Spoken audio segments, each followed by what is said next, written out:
요즘 세상이 막 흉흉합니다. 온갖 일들이 막 일어나고 비도 오고 사람들도 이상하고 막 뉴스를 보면은 좀 마음이 막 뒤숭숭해요. 그런데 여러분들 그런 이야기 좀 들어보셨는지 모르겠어요. 특히 이제 뉴스 포털의 뉴스에 댓글에 많이 달리는 얘기들인데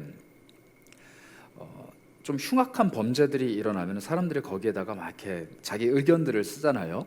그런데 주로 보이는 의견들이 뭐냐면은 저 나쁜 놈들 어떻게 하냐 막 이렇게 얘기하다가 우리나라는 왜 사형을 안 하냐 뭐 이런 얘기를 해요. 그러니까 우리나라가 실질적인 사형 폐쇄, 사형을 이제 금지하는 국가입니다. 사형 제도는 있지만 실제로 사형이 집행되지 않는 국가예요. 그런데 사람들의 논점은 그겁니다. 명확하게 죄를 지었고 흉악한 범죄를 저지른 사람은 사형으로 다스리자. 그러니까 강한 법으로 사람들을 다스리자 이렇게 얘기하는 거예요. 법이 너무 물러터져서 법이 너무 두려움이 없어서 사람들이 이런다 이런 의견이죠. 그래서 제가 그런 의견들을 보다가 저도 어렸을 때 그 생각을 참 많이 했던 것 같아요. 좀 부끄러운 얘기지만 저는 그런 상상을 해봤습니다. 내가 만약에 대통령이 되면 나는 법이 센 나라를 만들어야겠다. 왜냐하면 너무 법이 사람들마다 고무줄처럼 누군가에게는 세게 누군가에게는 아주 유하게 적용되는 것도 많이 봤고 또 법이 너무 무섭지 않다 보니까 사람들이 법을 쉽게 어기는 것도 많이 봤기 때문에 그래 법이 좀 강하면 나라가 건강해지지 않을까라는 생각을 하곤 했습니다. 그런데 제가 얼마 전에 이런 칼럼을 하나 읽었어요. 그 법에 관한 전문가가 이런 얘기를 했는데 그런 문구가 되게 마음에 와닿았습니다. 독재자가 선택하는 가장 쉬운 통치 방식이 법치주의다 이렇게 얘기합니다. 그러니까 법을 만들어 놓고 그 법으로 사람들을 다스리는 게 독재자가 선택하는 가장 쉬운 방법이래요. 그래서 제가 좀 의아했습니다. 독재자가 뭘까요? 독재자는 법 위에 있는 사람이거든요. 나라의 법, 사람들이 알고 있는 기본적인 어떤 상식을 뛰어넘는 자기의 권력과 자신의 어떤 욕망을 충족하기 위해서 다른 사람들과 심지어는 국가의 법 위에 군림하는 게 독재자인데 그 독재자들이 사람을 다스릴 때, 사람을 억압할 때 선택하는 가장 쉬운 방법이 법치주의래요. 근데 생각해 보니까 맞더라고요. 왜냐하면 그 사람은 법 위에 있기 때문에 법을 좌우하는 겁니다. 내 말이 법이야 라고 하면서 말을 계속하는데 그 말이 법이 되게 만드는 거예요. 그래서 이 법이 옳든 그르든 그 법 아래 사람들이 놓이게 되면은 다 그 법에 적용을 받는 천편일률적으로 모든 법에 모든 사람이 예외 없이 적용되는 게 바로 독재자들의 선택 방식이라는 겁니다. 이게 법이 어떻게 보면은 이게 건강하게 기능을 작동하면은 사회를 다스리는 중요한 수단일 수 있지만 한편으로는 법이 제 기능을 하지 못하게 되면 오히려 사람들을 억압하고 통제할 수 있다는 것이죠. 그래서 이 고도로 문명화된 사회 그리고 자유주의가 발달한 사회일수록 이 법을 어떻게 컨트롤하느냐가 굉장히 중요한 관건입니다. 그런 면에서 오늘 이 우리가 읽은 갈라디아 본문이 상당히 중요해요. 이 갈라디아서가 두 가지에 대해서 얘기합니다. 하나님의 법은 모든 사람에게 천편일률적으로 적용이 된다 이 얘기를 해요. 그게 뭐냐면 율법이라는 겁니다. 율법은 그 사람이 왕이든 노예든 부자든 가난한 사람이든 상관없이 죄는 이렇게 다스린다라고 천편일률적으로 다 적용해요. 이게 잘 작동만 하면 율법이 잘 기능만 하면은 그 나라 그 사회는 괜찮습니다. 좋아요. 잘 돌아가요. 그런데 한 가지 간과하는 사실이 있습니다. 이 율법을 적용받는 사람들, 이 율법 아래 놓여 있는 사람들이 율법을 제대로 다루지 못한다라는 겁니다. 이 율법이라는 것, 하나님의 말씀, 특히 이 앞부분에 있는 구약 성경은 그 말씀대로 살아가면 우리는 하나님의 끝없는 사랑 안에 거할 수 있습니다. 그런데 이 율법을 제대로 못 받고 제대로 살지 못하니까 이 율법이 잘못된 기능을 하기 시작합니다. 어떤 기능이냐? 그 사람의 잘못을 드러내는 기능입니다. 하나님은 우리를 정죄하시기 위해서 율법을 주시진 않았습니다. 하나님의 백성으로서 이렇게 살아가야 된다라고 주신 게 하나님의 법이거든요. 그런데 그 법대로 살지 못하니까 이게 갑자기 기능이 바뀌면서 우리를 정죄하는 기능으로 바뀌는 겁니다. 하나님의 백성은 이렇게 살아야 되는데 너희들은 이렇게 사네? 하나님의 백성은 이렇게 행동해야 되는데 너희들은 이렇게 살아가는구나 라고 말하면서 우리를 다 죽음 아래, 즉 죄의 삭신 사망 안으로 몰아가는 겁니다. 이게 바로 율법의 기능이다라고 이 갈라디아서가 이야기합니다. 그거를 갈라디아서가 어떻게 표현했냐면 3장 10절에 이렇게 이야기합니다. 3장 10절과 11절인데요. 무릇 율법 행위에 속한 자들은 저주 아래 있나니 기록된 바 누구든지 율법책에 기록된 대로 모든 일을 항상 행하지 아니하는 자는 저주 아래 있는 자라 하였습니다. 또 하나님 앞에서 아무도 율법으로 말미암아 의롭게 되지 못할 것이 분명하니 이는 의인은 믿음으로 말미암아 살리라 하였습니다. 이렇게 이야기합니다.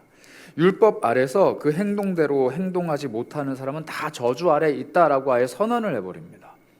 이 갈라디아서가 우리에게 사망 선고를 내리는 거예요. 우리들의 모든 모습은 하나님 보시기에 다 저주 아래 있는 사람들이었다, 이렇게 이야기하는 것이죠. 마치 너무나도 강하고 너무나도 엄격한 법이 우리 삶에 딱 들어왔는데 이 법을 내가 단 한 번도 제대로 지킬 수가 없는 거예요. 그래서 이 법이 말하고 있는 모든 죄책을 내가 다 짊어져야 되는 상태, 이게 바로 율법 아래 놓여 있는 사람들의 상태다라고 얘기합니다. 이것을 너무 힘겨운 나머지 갈라디아서는 저주라고 표현을 해요. 하나님이 우리에게 마치 저주를 내리듯이 율법을 주셨다. 이 율법이 잘 지키기만 하면 우리에게 복인데 지킬 수 없다 보니까 영원히 벗어날 수 없는 저주다, 이렇게 얘기하는 것이죠. 그런데 이 율법의 짐을 우리가 잘 알다시피 예수님이 짊어지십니다. 이 율법이 우리 인생의 저주로 다가왔는데 예수님께서 나무 아래 달리심으로 대신 저주 아래 놓이심으로 이 율법의 짐을 다 짊어지셨죠. 이 율법을 어떻게 우리에게 해결을 해주셨는가? 갈라디아서 4장 5절과 6절인데요. 율법 아래 있는 자들, 즉 저주 아래 있는 자들을 속량하시고 우리를 아들의 명분을 얻게 하려 하시고, 그러니까 우리 자녀로 만들기 위해서 예수님이 대신 저주 아래 놓이셨다는 겁니다. 그래서 6절은 이렇게 얘기합니다. 너희가 아들임으로, 딸도 포함입니다. 아들과 딸임으로 하나님이 그 아들의 영, 즉 예수 그리스도의 영, 성령을 우리 마음 가운데 보내시고 우리가 하나님을 아버지라고 부를 수 있게, 아빠라고 부를 수 있게 하셨다, 이렇게 얘기합니다. 저주 아래 놓여 있는 사람들을 아들, 딸, 자녀로 바꿔주셨다는 거죠. 그 증거가 우리 마음속에 찾아오신 성령님이라는 것입니다. 그 성령님이 우리 마음속에 찾아오시고 우리를 아들과 딸로 불러주시고 이제는 율법의 저주가 아니라 하나님께서 정말로 주시고자 하는 그 복 아래 우리를 놓여 있게 하신다라는 것입니다. 율법의 그 저주를 우리에게서 가져가셨다라는 거예요. 그래서 이런 사람들이 따르는 법이 있습니다. 그게 뭐냐면 율법의 법이 아니라 이제는 의와 사랑의 법, 예수 그리스도의 새 계명의 법을 쫓아간다. 성경은 이렇게 이야기하죠. 그런 이야기가 바로 여기에 6장 1절과 2절에 그런 법을 따라가는 사람들의 삶을 우리에게 이렇게 얘기해 줍니다. 형제들아, 예수 그리스도의 법 아래 한 형제 자매된 모든 사람들을 이야기하는 거죠. 형제들아, 사람이 만일 무슨 범죄한 일이 드러나거든 신령한 너희는 온유한 심령으로 그러한 자를 바로잡아야 된다, 이렇게 얘기합니다. 사람이 범죄했을 때 이전 같으면은 율법이 그 사람을 정죄합니다. 너는 하나님의 법을 어겼구나, 너는 잘못했구나, 너는 죄의 삭스를 받아야 되는구나 라고 정죄를 합니다. 그런데 신령한 너희, 이 신령이라는 것은 뭐냐면 거룩한 영을 가지고 있는 사람, 즉 성령을 가지고 있는 사람입니다. 예수 그리스도의 영을 마음에 품고 있는 하나님의 형제 자매들은 어떻게 대해야 하느냐? 그 사람에 대해서 범죄한 사람을 정죄하는 것이 아니라 온유한 마음으로 대해야 된다, 이렇게 얘기합니다. 온유한 마음으로 그 사람을 바로잡고 그 뒤에 또 뭐라고 얘기하죠? 너희 자신도 살펴보고 너희도 시험을 받을까 두려워라. 온유한 마음으로 그 사람을 바로잡아 주라는 것입니다. 이게 바로 교회 안에서 특별히 하나님의 형제 자매된 사람들이 가져야 되는 자세입니다. 세상 사람들은 잘못된 사람을 바라봤을 때 야, 법이 뭐라고 얘기해? 저 사람 무슨 죄를 지은 거야? 어떻게 해결해야 돼? 저 사람이 이렇게 큰 죄를 지었는데 왜 징역이 이거밖에 안 나와? 저 사람 이렇게 흉악한 사람인데 왜 사형을 안 내려? 이렇게 얘기합니다. 저 사람 이런 죄를 지었는데 어떻게 피해를 보상할 거야? 저 사람 이런 잘못했는데 우리나라는 왜 이 사람들을 혼내주지 않는 거야? 법에 대해서 이야기하는 것이죠. 물론 이 법은 사회의 기능을 유지하기 위해, 공공성을 해치지 않기 위해 반드시 존재합니다. 그런데 그리스도인들은 한 걸음 더 나아가서 어떤 마음을 가져야 하느냐? 형제 자매가 범죄했을 때는 그에게 온유한 심령을 가지고 그의 삶을 바로잡아 줘야 한다는 거예요. 너 잘못했으니까 감옥 가. 너 잘못했으니까 죽어. 이게 아니고 그 사람이 바로잡아질 때까지 하나님의 고유한 형상, 하나님의 온유한 마음을 다시 가질 수 있도록 그를 회복시켜줘야 되는 게 그리스도인들의 몫이라는 겁니다. 그래서 그리스도인들에게 필요한 것이 바로 온유한 심정이에요. 그 온유한 심정을 품은 사람들이 어떻게 그들을 바로잡을 수 있는가? 2절에 이렇게 얘기합니다. 너희가 짐을 서로 져야 된다. 갑자기 짐에 대해서 얘기합니다. 이 짐이 무엇이냐? 그 사람의 잘못된 점을 바로 잡아주기 위해서 우리가 해야 될 행동이라는 겁니다. 그가 가지고 있는 짐을 짊어지라는 거예요. 그가 그런 행동을 할 수밖에 없는 이유, 그가 예수 그리스도를 믿음에도 불구하고 이렇게 이기적인 행동을 할 수밖에 없고, 그가 예수의 형제 자매임에도 불구하고 하나님의 뜻에 반하는 행동을 할 수밖에 없는, 정말로 나쁜 행동, 정말로 그 사람의 성품을 뛰어넘을 수 없는 죄성을 가진 행동을 했을 때 그 사람이 그 행동을 할 수밖에 없는 짐을 서로 나누어 가지라는 겁니다. 그게 온유한 심정이라는 거예요. 짐을 서로 나누어 가지는 것, 그리고 그 기반이 되는 온유한 심정, 이것이 어디에 등장을 하냐면 마태복음 11장 28절부터 30절에 예수님이 이렇게 말씀하십니다.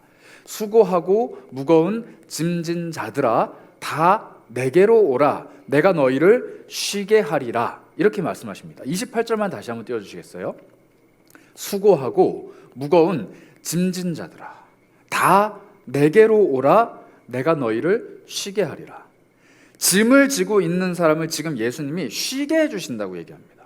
갈라디아서에는 짐을 서로 나누어 지라고 했잖아요. 근데 예수님이 그 원리를 가르쳐 주시는 거예요. 내가 짐을 지고 있는 사람을 쉬게 해주겠다, 이렇게 말씀하시는데, 여기에서 말하는 이 짐이라는 게 성경에 딱 두 번만 나옵니다. 하나는 이곳 예수님이 마태복음 11장에서 말씀하셨고요. 또 하나는 어디에서 말씀하셨냐면 누가복음 11장 46절이에요. 한번 띄워주시겠어요?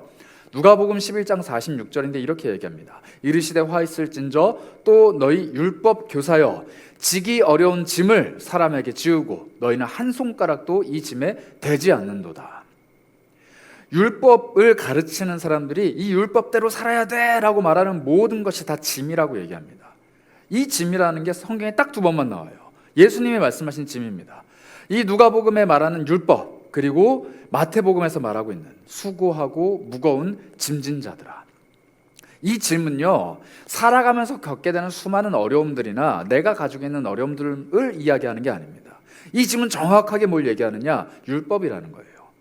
하나님의 말씀의 법대로 살아가고 싶은데 너무 힘든 사람들, 이 말씀대로 살아가야 되는데 이 말씀이 나를 정죄하고 이 말씀이 나를 부도덕한 사람으로 만들고 이 말씀이 나를 결함이 있는 사람으로 만들어서 나는 정말로 하나님 뜻대로 살아갈 수 없구나 라고 스스로 자책하는 사람들이 바로 수고하고 무거운 짐진 자들입니다. 이 짐이라는 것은 하나님의 말씀을 의미해요. 이 말씀대로 살아가는 게 너무 힘드니까 짐으로 다가오는 거거든요. 그런데 이 율법을 짊어지고 있는 사람들을 예수님이 쉬게 해주신답니다. 그 쉼이 어떻게 다가오느냐? 마태복음 11장 29절인데요.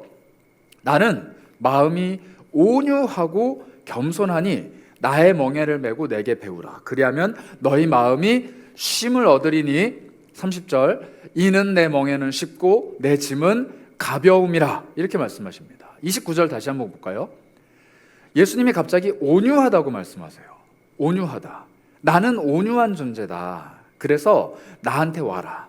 그리고 내가 너희를 쉬게 할 건데 이 짐을 내려놓는 게 쉼이라고 말씀하시지 않습니다. 이 짐을, 율법의 짐을 내려놓는 게 쉼이라고 말씀하시지 않으세요. 뭐라고 말씀하시느냐? 내가 주는 짐, 나의 멍에를 너희가 짊어지고 나의 온유함을 너희가 배울 때 너희가 쉼을 얻는다, 이렇게 말씀하십니다. 율법을 짊어지고 살아가는 사람들, 하나님 앞에서 이 법이 매일매일 내 삶을 통제하고 억압하는 삶을 살아가는 사람들에게 예수님 말씀하시는 거예요. 너 이 말씀 지키기 위해서, 도덕적으로 살아가기 위해서, 율법적으로 완전하기 위해서 마음이 계속 괴로울 텐데 나한테 와서 배워라. 나는 마음이 온유하고 겸손하다. 내가 너에게 주는 새로운 짐을 짊어져라. 그러면 너희가 쉼을 얻을 것이다. 이렇게 말씀하십니다. 그 방법이 바로 오늘 우리가 읽은 이 갈라디아서 6장의 방법이에요. 갈라디아서는 뭐라고 얘기합니까? 이 율법의 짐을 짊어지고 있는 사람들, 그 짊어지고 있다 못해서 결국에는 쓰러지고 넘어지고 범죄하는 사람들, 하나님의 법을 어깨에 짊어지지만 그 법대로 살아가지 못하는 형제 자매들이 눈에 보이면 그 짐을 나누어지라는 거예요. 그 사람이 하나님의 말씀대로 살아갈 수 없는 이유를 우리가 서로 나누어지는 겁니다.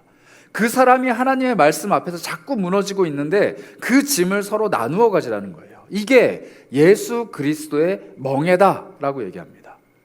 어떤 한 사람이 하나님 앞에서 말씀을 어깁니다. 그 말씀대로 살아가지 못해요. 말씀이 그에게 억압으로 다가오고 말씀 앞에서 자꾸 무너져요. 그 사람이 예수를 믿음에도 불구하고 자꾸 실수하는 거죠. 그럴 때 그 사람의 삶의 문제를 나누어 짊어지는 것, 이게 바로 우리가 예수의 멍에를 짊어지는 사람들이라는 것입니다. 여러분들은 과연 얼마나 많은 멍에를 짊어지고 살아가십니까? 내 인생의 무게, 내가 오늘 짊어져야 되는 짐, 내가 끝끝내 버리지 못해서 매일매일 어깨 위에 얹고 가야 되는 나의 인생의 업보, 이런 것들만 짊어지고 살아가는 사람은 늘 율법 안에 머물고 있는 사람들이에요. 그런데 이 짐에서 자유로워지는 비결, 나의 문제로부터 자유로워지는 비결, 하나님이 내 삶에 주신 이 짐으로부터 쉼을 얻는 비결은 다른 사람의 짐을 짊어지는 겁니다. 조금 더 쉽게 말씀드리자면 내 인생의 문제로부터 자유로워지게 되는 비결, 예수님이 이것을 내 어깨에서 내려놓게 하시는 비결, 예수 그리스도의 짐을 짊어지는 거예요. 그 짐을 성경에서 뭐라고 얘기하느냐? 형제 자매들의 짐이다, 이렇게 얘기합니다. 그래서 여러분들이 인생에 문제가 있는데 이 문제의 해결을 빨리 보고 싶으신 분들은 이 문제에 집착하거나 이 문제에 집중하는 것보다 한 가지를 추천드립니다. 형제의 문제에 집중해 보세요.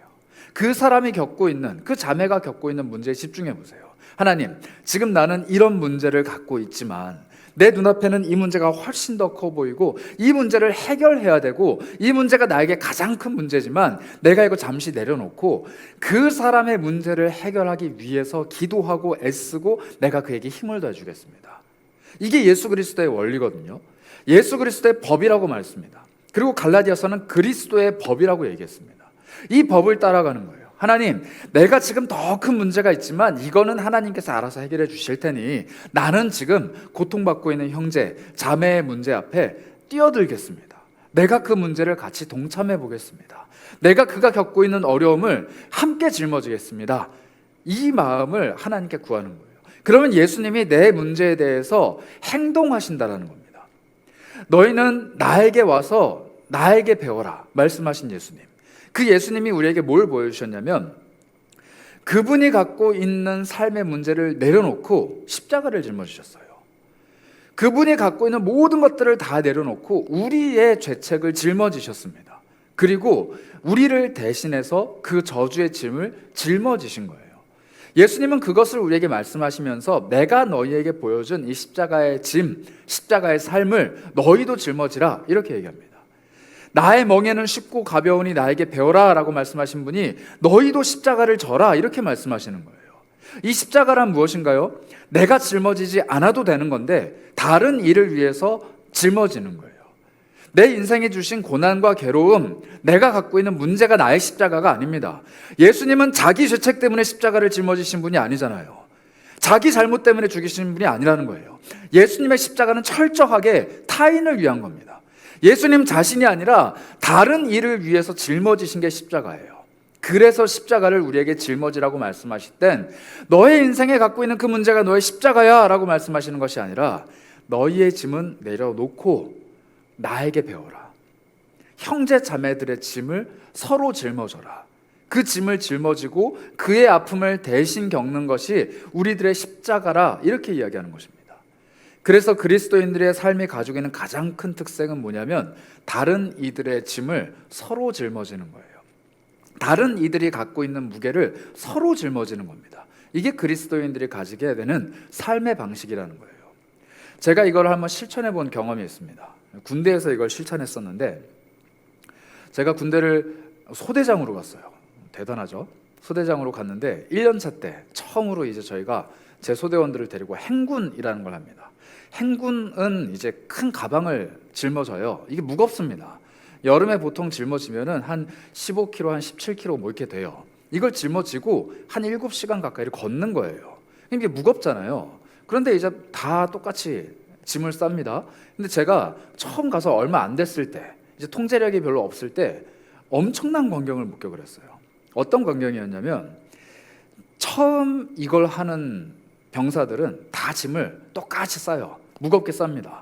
그런데 두 번째 경험하는, 그러니까 좀 이렇게 은어로 짬이 찬 병사들은 다른 짓을 하는 거예요. 어떤 짓을 하느냐?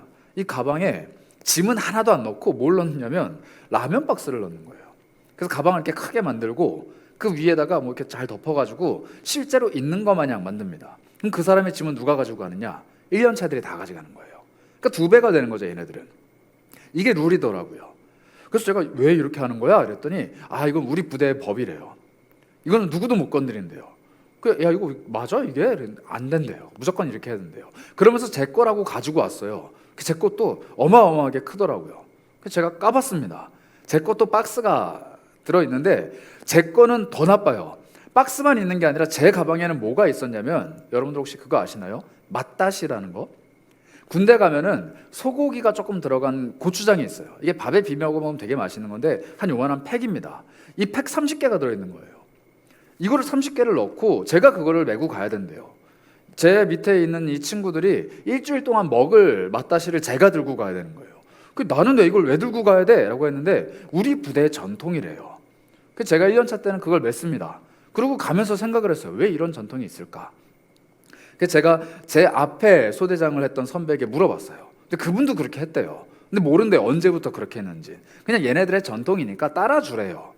근데 제가 그거를 메고 7시간을 가는데 이 거의 1.5배, 2배 되는 이 친구들이 피식피식 다 쓰러지는 거예요.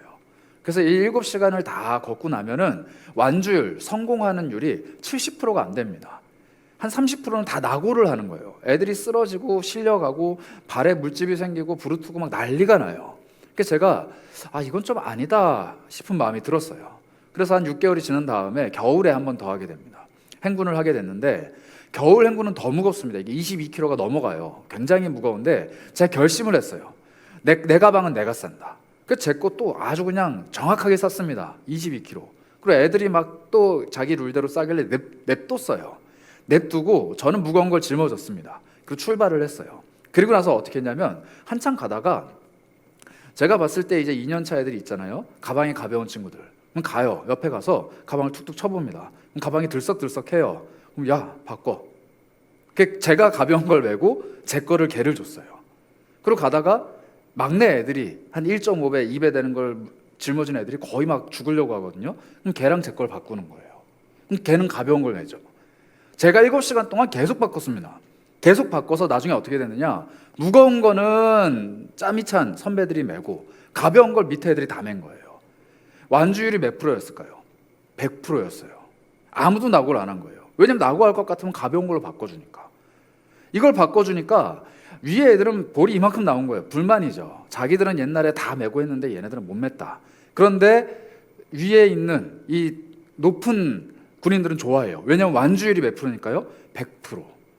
100% 하고 나니까 가서 달라요. 막 간식도 더 주고 얘네들이 칭찬받고 너네들 대단하다. 군대용으로 너희들은 진짜 대단한 용사다. 막 이렇게 하는 거예요. 그래서 결과적으로는 되게 좋았어요. 이게 새로운 룰이 됩니다. 그래서 저희 부대 전통은 뭐냐면 선배들이 무거운 걸 메고 후배들이 가벼운 걸 메고 계속 바꾸는 거. 이게 룰이 됐어요. 제가 한번 시작하고 나서. 제가 거기서 그걸 알았습니다. 제가 처음 갔을 때 이 친구들은 절대 깨질 수 없는 룰이다. 이건 바꿀 수 없는 룰이다. 이건 무조건 지켜야 된다. 이렇게 얘기했는데 한 사람이 바꾸기 시작하니까 바뀌더라고요. 오늘날 우리가 살아가는 사회가 그렇습니다. 법이 그리고 사회의 룰이 사람들이 생각하는 바가 이 땅의 진리다. 이것대로 가야 된다. 우리는 이걸 못 바꾼다. 이렇게 하면서 계속 굴러가요. 악패습이죠. 잘못된 것이죠. 이 사회가 점점점 어두운 방향을 향해서 걸어가는 거죠. 그럴 때 하나님은 우리에게 뭘 주시느냐? 너희의 짐을 서로 짊어짐으로 다른 이들의 필요를 돌보는 예수 그리스도의 생명의 법, 그리스도의 법을 쫓아가라. 이렇게 말씀하십니다. 세상은 이거 이해 못해요. 어려움을 겪는 이들에게 찾아가서 그리스도의 사랑입니다 라고 하면서 내가 가지고 있는 것을 나눠주고 그 사람의 짐을 내가 대신 짊어지는 것, 이거는 사회에서는 때때로 봉사라고도 이야기하고 선행이라고도 얘기합니다. 그러나 우리는 알고 있어요. 단순히 내 마음이 넉넉해서 내가 형편이 좋아서 내가 그것을 보면은 긍휼하고 불쌍한 마음이 생겨서 하는 것이 아니라 이게 바로 그리스도의 법이기 때문에 내가 하는 거예요. 나는 이 법을 쫓아 살아가는 사람입니다. 나는 이 그리스도의 법을 따라 살아가는 사람이에요. 그래서 다른 사람의 필요가 보이면 내 것을 내어주고 그 사람의 어려움이 보이면 내 삶에 같이 짊어지는 것, 이게 바로 그리스도인들의 삶의 방식이라는 거예요. 이것은 우리 교회 안에서 끊임없이 실천해야 되는, 우리 영가족들 안에서 끊임없이 나타나야 되는 삶의 방식입니다.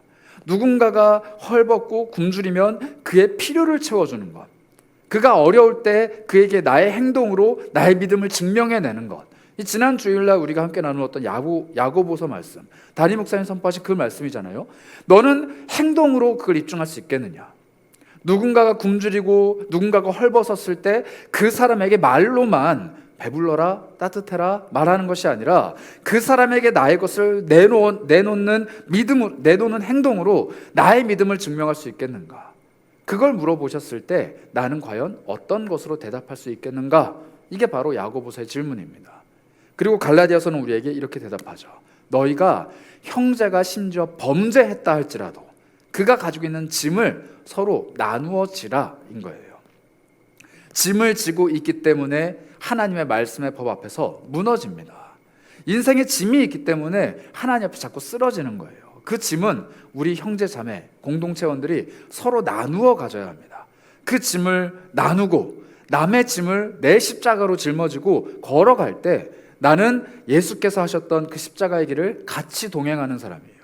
내 짐을 예수께서 짊어지시고 십자가의 길을 걸어가셨듯이 나는 형제 자매들의 짐을 짊어지고 예수의 뒤를 따라 십자가의 길을 걸어가는 겁니다. 예수께서 하시지도 않아야 되는 희생을 하셨던 것처럼 나 또한 하지 않아도 되는 희생을 하는 거예요. 누구를 위해서요? 형제와 자매를 위해서. 그 일을 할 때 비로소 예수 그리스도께서 우리를 형제 자매로, 하나님의 가족의 일원으로 맞이해 주신다고 합니다. 그래서 예수님이 말씀하셨어요. 너희가 서로 사랑할 때 너희가 비로소 내 제자인 줄을 세상이 알리라. 우리는 알고 있습니다. 내가 예수의 제자라는 것을. 그런데 세상이 나를 볼 때 저 사람은 정말로 예수의 제자구나 라고 인정해 줄 수 있는 것은 우리가 서로 사랑해야 된다라고 얘기해요. 사랑. 그 사랑은 단순히 내가 널 정말 아껴, 내가 널 정말로 좋아해, 내가 너를 정말로 존귀하게 여겨 라고 그 사람을 사랑하는 것뿐만 아니라 그의 짐을 짊어지는 것도 사랑이라고 얘기합니다. 그래서 오늘 우리가 읽은 이 갈라디아서는 이렇게 이야기합니다. 사랑으로 역사하는 믿음이 있다라고. 갈라디아서 5장 6절인데요. 한번 볼까요? 갈라디아서 5장 6절입니다. 그리스도 예수 안에서는 할례나 무할례나 효력이 없다. 율법은 효력이 없다는 거예요. 뭐라고 얘기하냐면 사랑으로서 역사하는 믿음뿐이다. 우리의 믿음은 사랑으로 드러내는 것입니다. 사랑이 그 믿음이 일하도록 만듭니다. 사랑이 그 믿음이 우리가 십자가를 짊어질 수 있게 하는 능력이라는 거예요. 이 사랑은 다른 사람의 필요를 돌아보고 다른 사람의 짐을 짊어지는 그 십자가로 드러납니다. 그래서 하나님께서 십자가를 통해 예수 그리스도를 통해 우리를 향하신 사랑을 확증하셨듯이 우리 또한 다른 형제 자매들을 향해서 십자가의 삶, 그들이 가지고 있는 짐을 나누어 짊어지는 삶을 가지는 것, 이게 바로 우리의 사랑을 드러내는 비결이라 이렇게 얘기합니다. 저희 청년부 이야기만 하고 말씀을 마칠까 합니다. 저희 청년부 이름은 여러분들 알다시피 이너프예요. 이너프라는 것은 다양한 뜻이 있지만 기본적으로 넉넉하다라는 뜻이에요. 넉넉하기 때문에 다른 이들에게 사랑을 나눠준다, 예수 그리스도의 복음을 나눠준다라는 겁니다. 그런데 여러분, 청년들은요 넉넉하지 않아요. 청년들은 넉넉하지 않습니다. 그들의 이름으로 집이 있는 사람은 제가 알기로 거의 없어요. 돈 있는 친구들은 더 없습니다. 가정도 그렇게 썩 좋은 친구들이 아니에요. 청년은 다 그렇습니다. 청년은 절대 넉넉하지 않아요. 그런데 왜 청년부 공동체가 이너프냐? 넉넉하기 때문에 나누어주는 것이 아니라 반대입니다. 나누어 주기 때문에 넉넉해지는 공동체가 이너프예요. 없어요. 아무것도 없지만 세상이 가지고 있는 짐을 대신 짊어지고 십자가의 길을 걸어가는 공동체. 내가 함께 살아가고 있는 이 세상의 청년들이 갖고 있는 아픔들, 눈물들을 우리 공동체가 짊어지고 걸어가겠다. 그럴 때 우리 예수님은 우리 청년부 공동체를 더 넉넉하게 채우실 것이고 그 넉넉함이 흐르고 흘러서 세상을 넉넉하게 채울 겁니다. 저희가 이번에 준비하고 있는 제주 선교가 벌써 그것을 경험하고 있습니다. 여러분들 제주 선교가 저희가 목표한 금액이 1,000만 원이거든요. 이미 거의 다 달성을 했어요. 그런데 저는 이 1,000만 원이 어디서 나왔는지 꼼꼼하게 보고 있습니다. 여기에 후원해 주신 분들 막 일확천금을 후원하시는 게 아니에요. 다 10,000원, 20,000원, 30,000원. 제가 봤을 때는 정말로 이렇게 하시기에 어려운 형편이신 시니어 어르신들도 계시고 정말로 자식들 키우기에 빠듯한 우리 별빛마을 지체들도 있고 정말로 어려운 중에서 자신의 지갑을 털고 찢고 그것들을 내어놓는 거예요. 이게 벌써 이너프입니다. 자신이 가지고 있는 것을 내어놓고 이 선교에 복음에 동참할 때 그것들이 모이고 쌓여서 흘러넘치는 거예요. 그리고 청년들은 어떻게 합니까? 자기 시간을 내고 열정을 내고 돈을 내서 이 사역에 동참하고 있습니다. 지금 제가 처음 시작했을 때 이 제주도 사역에 한 5명 모이겠나 이 생각을 했습니다. 근데 지금 17명 모였어요. 17명의 청년들이 자신의 시간을 내고 열정을 내고 돈을 내고 심지어 여기 가겠다고 지금 퇴사한 친구도 있습니다. 퇴사했는데도 불구하고 새로 입사를 했는데 이 입사를 한 달 미루고 가는 친구들도 있어요. 직업보다 더 중요한 게 지금 이 선교라고 말하면서 동참하고 있는 친구들이 있다는 거예요. 제가 너무너무 놀랐습니다. 이게 바로 예수 그리스도의 생명의 법, 그리스도의 법을 쫓아가는 사람들의 삶이구나. 정말 작은 거지만 가서 내가 복음을 전해야겠다. 할아버지 할머니들을 섬겨야겠다. 제주 땅에 그 누가 알아주지 않아도 내가 품고 가는 그 복음을 심어야겠다 결단한 청년들이 지금 이너프 공동체에 굉장히 많습니다. 그래서 여러분들 이너프 공동체를 위해서 기도해 주셨으면 합니다. 그냥 이너프 잘 되게 해주세요. 부흥하게 해주세요. 더 많은 청년들 나오게 해주세요. 이러한 기도도 좋습니다. 너무 좋은데 더 좋은 건 이들이 가난하지만 더 많은 것들을 나누게 해주시고 이들이 정말 힘들지만 더 힘든 사람들의 짐을 짊어지게 해주시고 이들의 이름대로 자기가 가지고 있는 것을 나누는 것이 아니라 다른 사람들의 괴로움을 짊어질 때 그 짊어짐을 통하여서 넉넉한 채우심을 경험하는 복 있는 사람들 되게 해주시옵소서. 그 마음으로 저희 청년들을 위해서 기도해 주시고 또 다음 세대들을 위해서 기도해 주시고 무엇보다 우리 교회를 위해서 기도해 주시기를 바라요. 여러분들 지난 몇 년간 우리 교회가 펼쳐왔던 사역들을 보시면 아시겠지만 늘 끊임없이 흘려보내고 늘 지역을 섬기고 늘 소외된 이들을 일으켜 세웠습니다. 우리는 유력한 사람들, 부자들 찾아가는 것이 아니라 힘없고 낙심하고 쓰러져서 울고 있는 사람들을 두드려주고 일으켜 세워주는 사역을 했습니다. 우리 교회가 부자 교회인가요? 아니에요. 그런데 우리 교회는 부자 교회입니다. 왜냐하면 그 사역을 할 때 하나님의 채우심이 있기 때문이에요. 제가 정말로 단언컨대 우리 교회가 사역하라고 하나님께서 주신 그 사역의 비전 앞에서 재정이 궁핍했던 적이 단 한 번도 없습니다. 교회에 돈이 많아서가 아니에요. 정말이에요. 재정이 궁핍했던 적이 없습니다. 청년부도 마찬가지입니다. 저희가 지금까지 노숙인들도 섬기고 우리가 그 미혼의 청소년 엄마들도 섬기고 지금 제주도에 있는 어르신들도 섬기겠다, 대학교 캠퍼스도 섬기겠다 선언하고 아무것도 없는 상태에서 시작했는데 단 한 번도 하나님이 모자라게 하신 적이 없습니다. 그래서 저는 확신합니다. 우리 교회 위에 하나님의 채우심이 끊임없이 있을 겁니다. 우리가 다른 이들의 필요를 돌보겠다라고 우리 삶을 내어놓고 그들이 짊어지고 있는 짐을 우리 어깨 위에 얹고 예수께서 걸어가신 십자가의 길을 뒤쫓아갈 때 하나님은 반드시 채우십니다. 물질이든 영적인 복이든 하나님이 베풀어 주시는 은혜는 어떻게 해서든지 우리 위에 반드시 채워진다는 겁니다. 그 일체의 비결을 경험한 사람들이 바로 예수 그리스도의 제자들, 그리고 오늘 이 갈라디아서를 통해 우리에게 전해주시는 하나님의 말씀입니다. 그래서 다시 한번 여러분들께 권면합니다. 서로 짐을 짊어지시기 바라요.